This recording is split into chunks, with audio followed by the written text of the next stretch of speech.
Today I'm going to tell you a story that I've never shared on this channel before. It's a story of a sewing machine that I sold years before Sew Girlee Bags ever existed. And if I had never bought another one, this business wouldn't exist today. And what's funny is, when I sold that machine, I thought sewing was behind me. I had no idea that a few years later, I'd start a business, try to teach my daughter how to sew, build this YouTube channel, and completely change the direction of my life. Looking back now, I realize this story really isn't about a sewing machine at all. It's about timing. It's also about second chances. And it's about how one small decision can completely change the direction of your life. So let me take you back to where the story really begins. Most people think Sew Girlee Bags started in 2020. But the truth is, it started years earlier. And it almost never happened. You see this picture? This was a garage sale I had in 2018. And sitting right there on that table is a sewing machine. A sewing machine I bought years before. A sewing machine I eventually sold. And if I had never bought another one, Sew Girlee Bags wouldn't exist today. Let me show you how a sewing machine I gave up on eventually changed my life. Years before Sew Girlee Bags, I bought my very first sewing machine. Selae was still young. I was excited. And I thought it would be fun to learn. I imagined making all kinds of things. The problem wasn't sewing. The problem was life. I was working, raising Selae, managing a household, and doing all the things moms do. Every time I tried to sit down and learn, something needed my attention. There was always somewhere to go, something to do, someone who needed me. And eventually, I stopped trying. Not because I didn't want to learn, not because I wasn't interested. I simply didn't have the time. Looking back now, I think that's something a lot of women understand. Sometimes the dream isn't the problem. Sometimes it's the timing. So eventually, I sold the machine, not knowing that years later I'd be telling this story on YouTube. And what makes this story so interesting is that selling the machine wasn't actually the mistake. The real turning point wouldn't happen until years later during the pandemic. Fast forward to 2020, the world slowed down. And for the first time in years, I found myself at home. Selae was doing virtual school. I was home from work for a while. And for the first time in a very long time, I had something I hadn't had before. Time. Time to think. Time to learn, and time to explore ideas I had been pushing aside for years. And around that same time, I had been thinking about starting a business.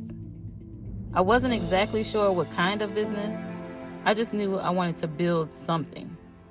One night, I was talking to a friend who is now my fiance, and I was sharing some t-shirt ideas I had. And during our conversation, he mentioned that a lot of people were already doing that. And honestly, I was a little disappointed.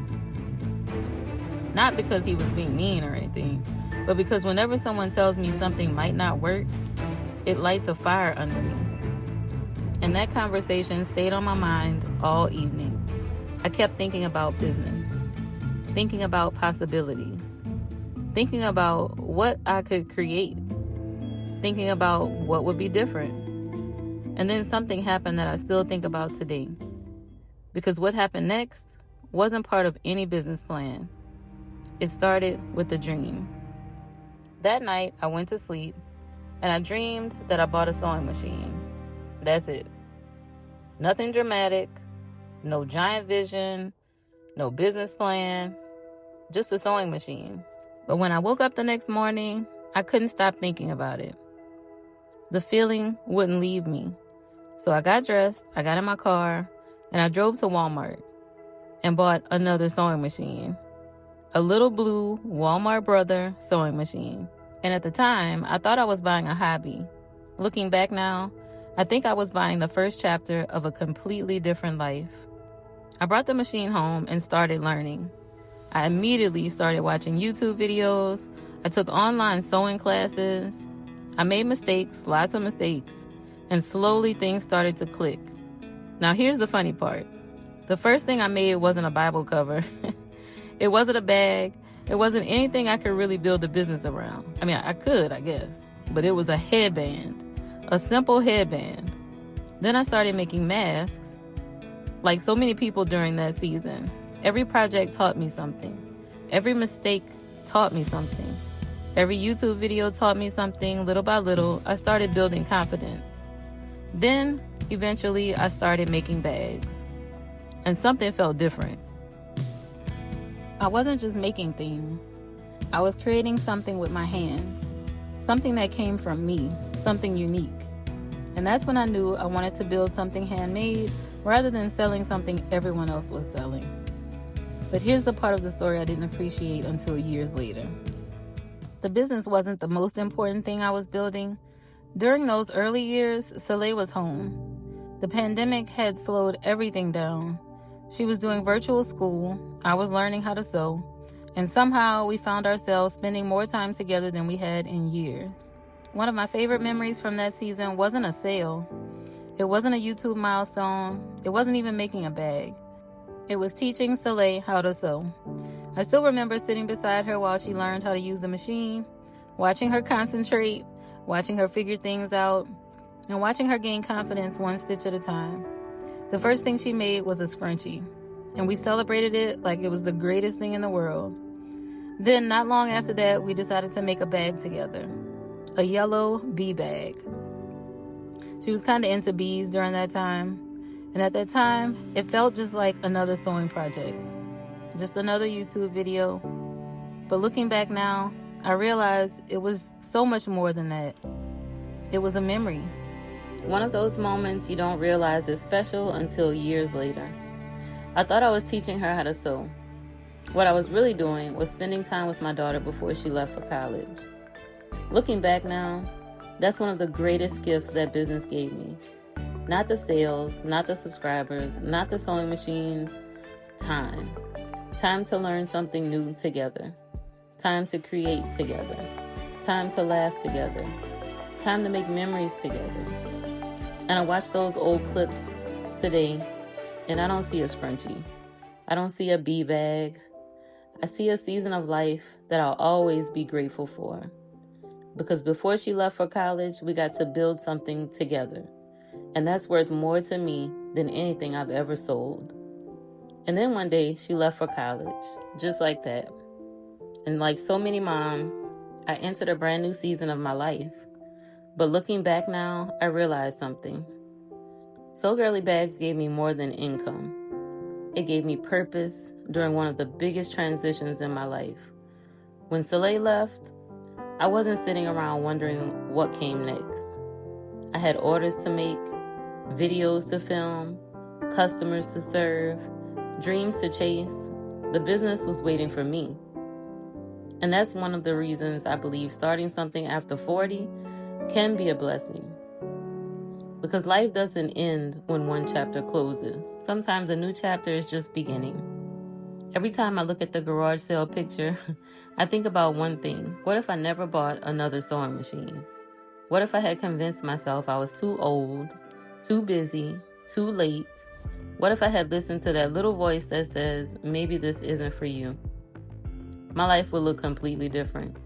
And maybe someone watching this feels the same way. Maybe there's something you've always wanted to learn. Maybe there's a dream you've put on a shelf. Maybe life got busy. Maybe the timing wasn't right. I want you to remember this. Just because something doesn't fit into one season of your life doesn't mean it wasn't meant for you. Sometimes the problem isn't ability. Sometimes it's timing. I didn't fail at sewing the first time. I simply didn't have the time. And when the right season arrived, everything changed. Today when I look at that sewing machine sitting on the garage sale table, I don't see something I gave up on.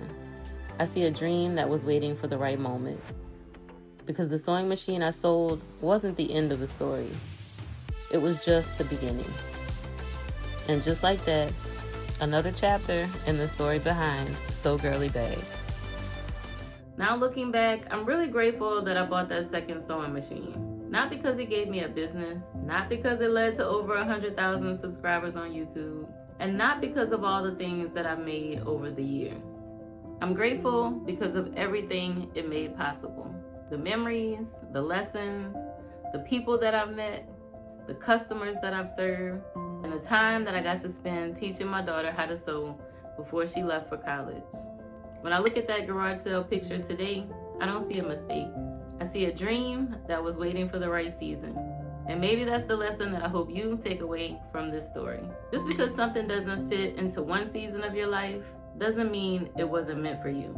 Sometimes the timing just simply isn't right yet. So thank you for spending a little time with me today and allowing me to tell my story. And if you enjoy hearing the story behind Sew Girlee Bags, let me know in the comments because I have a lot more stories to share. So another day in the business that I prayed for, and I don't know what tomorrow holds, but today I showed up, and that's enough.